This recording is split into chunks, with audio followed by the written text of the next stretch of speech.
We continue our reading of Exodus chapter 17, verses 1 to 7. Turning to verse 3 now. Vayitzma sham ha'am lamayim. Here the wow probably represents the circumstances because or since the people is the subject. Call wow consecutive imperfect from sama, to be thirsty or to long for. So the people were thirsty there, lamayim, for water. Vayalin ha'am al Moshe. Here also we have a hollow verb, in this case a hiphil, wow consecutive, third masculine singular from the middle wow root, loon, to grumble or to murmur against, sort of plotting, rumoring, grumbling, probably a good translation here. People grumbled al Moshe, which could be against Moses, or it could be about Moses. They grumbled about Moses. Either way, they're clearly dissatisfied with the leadership of Moses at this point. Vayomer lamazeh ha'alethanu mimitzrayim. And he said, literally, and this raises the question of what's the subject here. One might be inclined to see Moses is the most recent word right before this that could be the subject, and so the he might be Moses, but the context makes it clear that that's not the case. The he here is ha'am, the people, which is masculine singular as well. So in English, we probably would make this a collective and treat it as a plural, they said, but the Hebrew idiom regularly treats collectives as singulars. So again, just a difference between English usage and Hebrew usage. He said, or we'd probably translate, they said, lamazeh. Here we had the interrogative pronoun ma earlier. Here we have a compound form of ma plus the preposition lamed, usually listed in the lexicon as a separate word, as an interrogative adverb, why, lama, why. And so the idiom lamazeh, why is this, or why is it that? Alithanu, here hiphil perfect, second masculine singular with a suffix on the end, from Allah, to go up or to bring up in the hiphil. So why is it that you brought us up from Egypt? And here, by the way, the only odd thing about this form is the segols, and that's not really odd. You get this all the time when you have a heroic followed by one of the stronger gutturals. You get this dissimilation of sound, so that or this modification of the sound, because heroic doesn't like to be associated with these strong gutturals, and so it shifts to a segol. If you don't mind my thinking or suggesting that heroics had a mind of their own and made their own decisions. That's not the point. This is just the way the language was spoken. So they don't like the heroic vowel around these strong gutturals, and it gets shifted from a short I to a short O in these cases quite often. Occasionally, in other contexts, to a pathak, but that's a different issue. So, hiphil perfect, second masculine singular with first person suffix from Allah, to bring up. So why is it that you brought us up from Egypt? La hamith eth wa eth benai wa eth miknai batama. La hamith is a hiphil infinitive construct, here with a lamed prefix from the root muth, to die in the call, in the hiphil to cause to die or to kill. So why did you bring us up from Egypt? To kill Othi. Now here, this is clearly the definite direct object marker with a first person singular ending. And notice in the rest of this line, we have the first person singular again in Banai and in Miknai. And the textual apparatus tells us that in a number of texts, the Septuagint, the Syriac, Targum Jonathan, and the Vulgate, we have first plural suffix. So clearly, this is the people talking. Again, in English, we treat the collective term people as a plural, just as we saw with the verb wayomer up above. We would translate that they said. Here, in English idiom, we would, because we're taking as a collective and treating it as a plural, we want to say, why did you bring us up to kill us? And to kill our son and our mikneh. In Hebrew, it's not a problem to make this first singular, because the noun is regularly treated as a singular. It wouldn't be a problem if it were plural either, because they're not always consistent about that.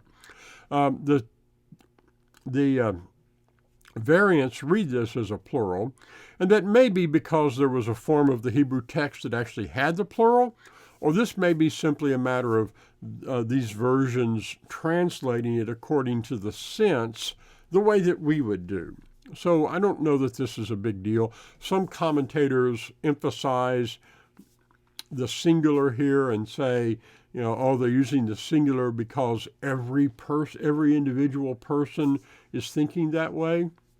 I don't see how you could say that's not true. There's no proof that it's not true. It's hard to prove a negative. But frankly, I don't know that it's required grammatically. It may be a matter of, over-reading the text, but you can decide for yourself how you want to understand it, as long as you see what's happening here in the text. Why did you bring us out? To kill us and our sons, plural, and our mikneh. Here, this word mikneh means sort of generally anything that you possess. But in the ancient world, the valuable possessions for most people were their livestock. And so regularly, this word comes to stand for cattle or oxen or livestock.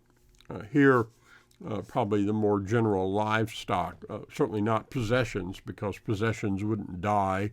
If you're thinking in terms of a house or a car or something like that. Computers die. Well, I suppose cars do too. But we don't usually think that way about possessions in general. So here, probably something like livestock. To kill us and our sons and our livestock. B'tzama. This verbal root, tzadeh mem aleph, we had it up above as a verb, to thirst. Here it's a noun, thirst as a noun. The beth on the front is instrumental or causal. So they think that God is going to kill them by means of thirst, by thirst. On to verse 4. Vayitzak Moshe el Yahweh lemor. Here, tza'ak is a common enough verb to cry out loud, to say out loud, but particularly with emotion or stress or feeling, not just to say out loud, but to express one's negative, usually, emotions out loud. They cried out, Moses rather, cried out to Yahweh, saying, Ma eseh la'am hazeh.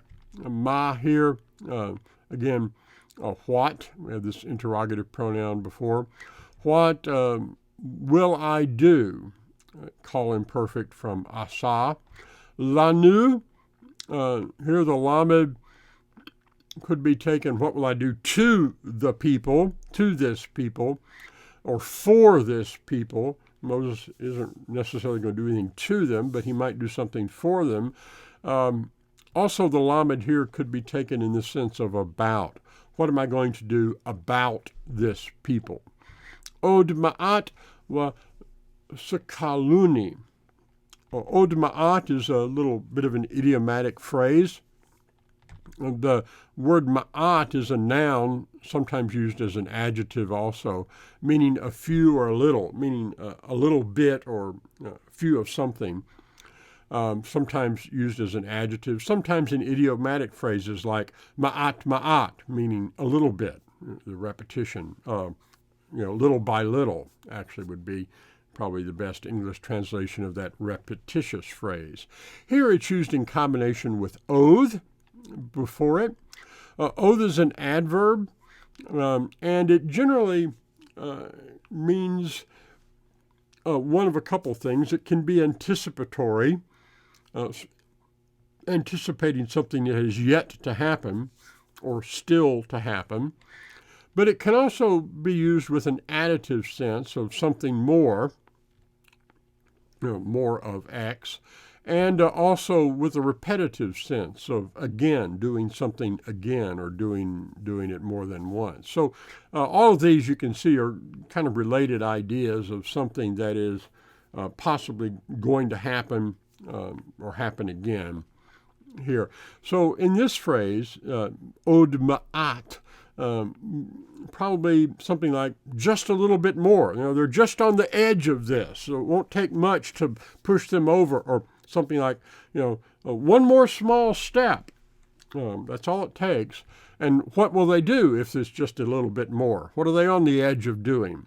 Here, the call perfect of the root sakal means to stone or to execute, first person suffix. So Moses is saying, what am I going to do about this people? They're on the very verge of stoning me. That's what he's crying out to God about. A little bit more, and they'll stone me. That's what he's saying. In verse 5, we get God's response. Vayomer Yahweh el Moshe, Yahweh said to Moses, Avor lifnei ha'am. Here, avor, this is the call imperative, from that root avar, to cross over or to pass by. Here, they will pass by lifnei ha'am. Commentators will be divided over how to read this. Some will read this in a temporal way, to go ahead of them, meaning you go on and they'll follow after you. So temporally speaking, you're going to go first. Others will read this in a more general spatial way, meaning to go in front of or to stand in front of the people. So the spatial, if you read it the spatial way, that kind of suggests that Moses is standing there in front of them. He's going to demonstrate something. In the temporal sense, if you're reading this in the temporal sense, that implies that he's going to kind of go out in front of them, not necessarily implying that they're following or that they can see what happens. We can perhaps make a choice about this when we've read a little more. So go ahead of or in front of, go out in front of the people. Wikak itka mizikne Yisrael. And kak is a call imperative from lakak, to take or to receive. In this case, to take. Take with you mizikne. Here, the preposition min is partitive. It indicates some of. Take some of the elders of Israel with you.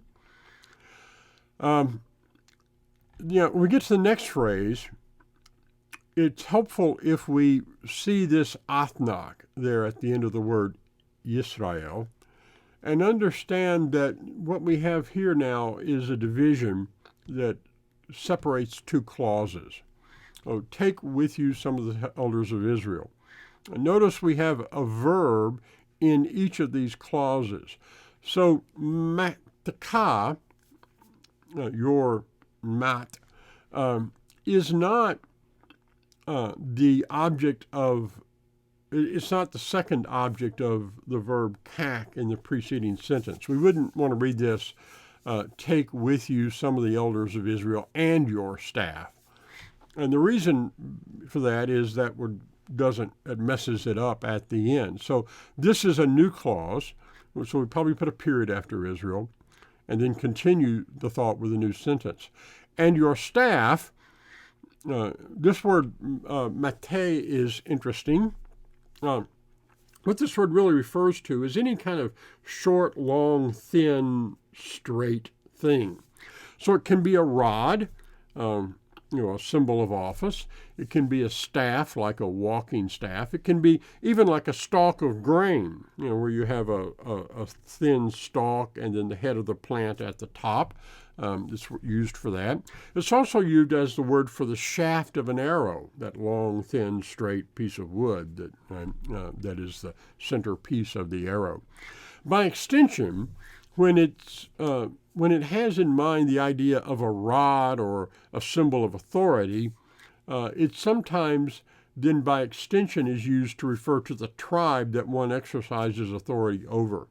So in some places, this word mate would be translated the tribe, or here, your tribe, but that doesn't seem to be the case because of the clause that follows tells us what we're talking about, namely asher introduces a clause that modifies your staff, in this case, your rod, your mate, and the asher and the bow go together, which, and then with it, so in English we'd probably say with which or by which, hikita, here, hifil perfect, from the root naka. Naka means to hit or to strike, by extension to attack. If you hit something not individually but as a group, or I suppose even individually, you could attack someone. But also, if you hit them, you could destroy them. And so sometimes this word implies the result of the action, the destruction that comes about or can come about as a result of it. In this case, that would probably be a little too much because we're talking about the staff with which Moses struck the Nile River.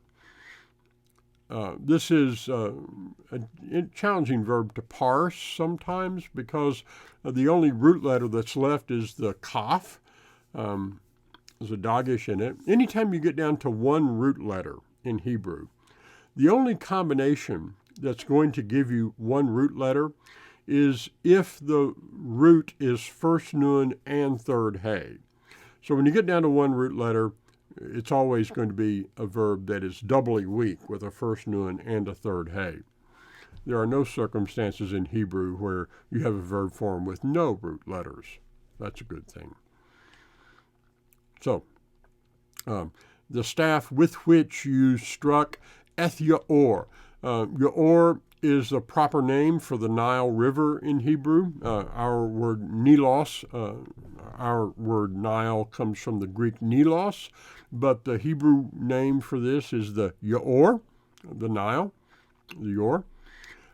Sometimes this is used as a common noun for a channel or a stream, and that's probably because the Nile, or maybe this is why the Nile has the name that it does, for much of its passage through Egypt, it flows through a channel that's half a mile to a mile wide on each side of the river, and kind of vertical walls. So there's a significant channel that it runs through. Not as you get further north, but in the southern and central parts of Egypt, this is quite a prominent feature, the Nile Valley, we usually refer to it as. And so the word yor can be used as a common noun for channel or stream, as well as the proper name for the river itself. So we're talking about the staff that Moses had used to strike the Nile when he was with Egypt. So as for your staff, we might translate the beginning, kach, take it in your hand, and here it now becomes obvious that the preceding clause, in this case, the object, precedes the verb. Not all that common in Hebrew, but common enough. We usually say, right, verb, subject, object is the normal sequence, and it is, but sometimes you get the object fronted, sometimes the subject fronted ahead of the verb for various reasons. Here the object is fronted. And so, as for that staff with which you struck the Nile, take it in your hand and go. Wa halakta, go. On to verse 6. Hineni omed liffanecha sham. this phrase, Hineni Omed, if we were translating it in a very wooden way, we'd probably translate it something like, behold me standing. And that's certainly literally correct, but it doesn't necessarily answer the question of how we're going to understand this. We could take it and read Hine as quite emphatic, in which case we might translate it something like, look, I'm standing in front of you. So putting a great deal of emphasis on getting Moses' attention focused on the fact that God is standing in front of him. But it doesn't have to be read that way. Sometimes Hineni, when used with a participle like this, is almost functioning like the pronoun anoki or ani. And so we might just translate this, I am standing, or I'm going to be standing. Since this is something that's getting ready to take place, it could be the immediate future. That's frankly the way I'd probably try to read it. I'm not sure I'd put quite so much emphasis on the hine here as a focalizing element and just see it as part of this usage in connection with the imminent future. So where is God going to be standing? The next clause tells us, Al Hatzur B'chorev. Al can be either upon or on top of, or it can be next to or besides. And I'm not sure which we should understand here, frankly. I probably lean toward the besides rather than the on top of, but couldn't argue definitively one way or the other. So I'm going to read this as beside. God says, I will be standing beside the rock.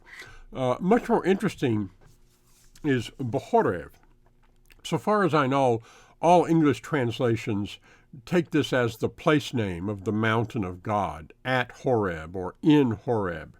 But remember, in the context of the narrative, they have left Mount Horeb, and they've moved on, and they've come to Rephidim. They're no longer even in the wilderness of Sinai. And so this raises a question for some commentators.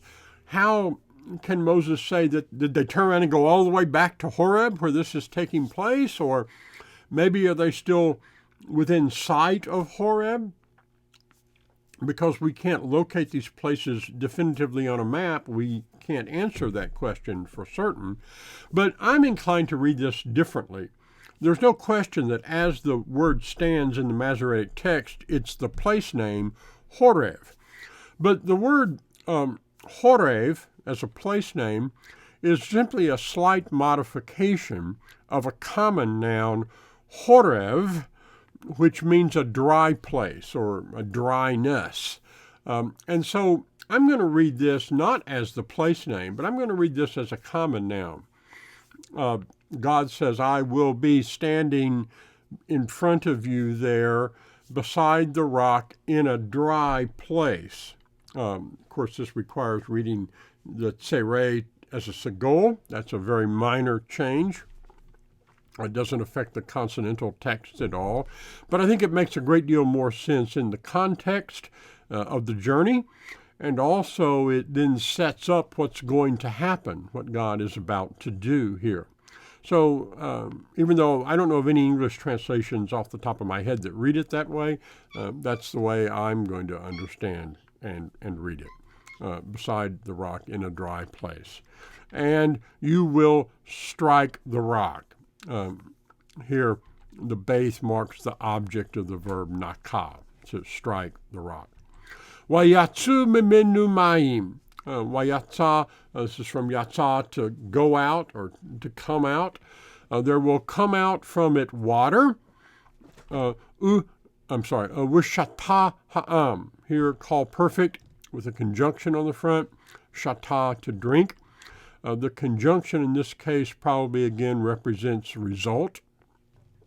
Water will flow out from it so that the people can drink.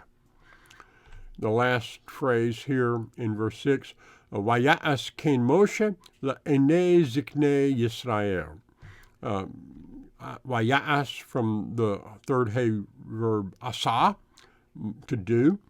So Moses did Cain thus. It makes a little clumsy English. Moses did thus. The point here is that he did what God commanded. He did it as God commanded, corresponding to God's command. So we might simply read something like, and so Moses did that. And he did it, La'e ziknei Yisrael, to the eyes of the elders of Israel, or in the sight of the elders of Israel. Now this takes us back to the question of that verb. Moses went out lifaneka, in front of, that we talked about earlier. And the question is, who is seeing this take place? The Masoretic text clearly suggests that only the elders see this.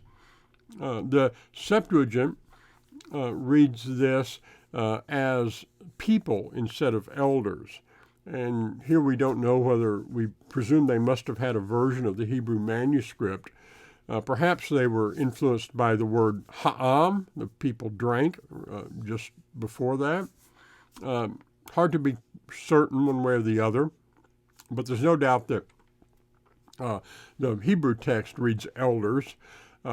In that light, I'm inclined to take that earlier phrase, Moses went out before them, as suggesting that Moses and the elders kind of went off on their own and were not in the immediate sight of all the people. But that's a matter of interpretation, as we said. Coming to our last verse now. Vayikra Sham hamakom, he called the name of the place, literally. Called the name is obviously an idiom for naming. So he named the place Masa Umariva. Most English translations simply leave this untranslated. Masa and Meribah, and these place names are used elsewhere in the Bible. Another possibility is to translate them so that modern readers would be able to follow the pun that follows. Masa would mean something like testing, Meribah something like contention or rebellion. So you might translate this, he named the place Testing and Rebellion. Or alternately, you could read this as a hendiadys and see these two words as going together. And you'd end up with something like, he named the place the rebellious testing. The rebellious testing, hendiadys, one idea out of two words. And now we get the reason. Al Riv b'nei Yisrael, and here Riv goes with the place name Meribah that we just had. So because of the Riv, the contention, the argument, the struggle of the sons of Israel, and on account Ma'al Nasotham eth Yahweh, on account of their Nasotham. Here again we have that verbal root nasa, to try or test. As we noted before, we have an infinitive construct of a third hay verb, so it ends in oath, as we observed previously. As far as the suffix goes, this third plural suffix, we always have a question that we need to ask. Should we understand this as subjective or objective? Are they the recipients of the action or the doers of the action?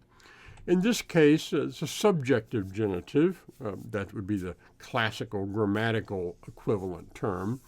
On account of their testing doesn't mean they are put to the test, but rather they're the ones who are doing the testing. On account of their testing Yahweh, so subjective genitive. And by the way, the same thing applies in the previous clause to the phrase Riv b'nei Yisrael, on account of the argument, the accusation of the sons of Israel. This is not the accusation against them, but the accusation that they are making against Moses and against God. So subjective genitives in terms of classical grammar. And the last thing we get then is the exact nature of their complaint. Now, at the beginning of the outset, the text tells us that they complained because they didn't have anything to drink, which is quite literally true. They were thirsty. Now we come to the rub of the matter spiritually. Why are they testing? Because they don't have faith that the God who brought them out of Egypt will be able to provide for them in the wilderness. Remember, this is following chapter 16, and where we get the manna being given on the Sabbath. So, or the manna and the question of gathering it on the Sabbath. So, this is in the context of God having just provided food for them. And earlier in the journey, they had another circumstance where there was bitter water that God provided clean water for them. So here again, despite these repeated demonstrations on the part of God, their faith fails, and they question whether God will keep the promises that he made to them.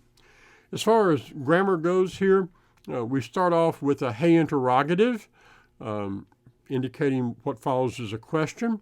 And then we have the aish, that word we call the particle of existence in Hebrew. It sounds like something out of a bad science fiction movie, but that's the grammatical term for this. It's a particle because it's not technically a verb that can be declined, although usually it functions like a verb. We had ain earlier, remember, the counterpart to this, and we have it again at the end of this verse. Here at the end, we have the alternate case, right? We need to see here that the im and the hey interrogative go together. Is it the case that there is, and now at the end the alternate, or is there not? And so these, the hey interrogative and the im kind of go together, and obviously the yesh and the ayin, the particle of non-existence, which sounds like something even more out of a bad science fiction movie, they go together as well. And the question then is, what's the substantive issue? What is it that they're wondering? And that's answered by the words in the middle, Yahweh b'kirbeinu. Is it the case that Yahweh is in our kerev, in our midst, or in the midst of us, we would probably say? Is Yahweh in the midst of us or not? So that's the question. That's the central theological question of this. And if we're looking for ways to preach this text, this would probably be what we would really focus on.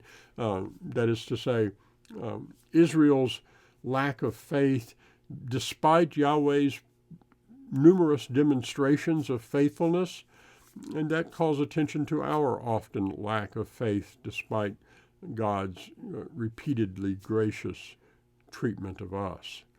So that brings us to the end of the text and the end of our reading of Exodus 17, verses 1 to 7.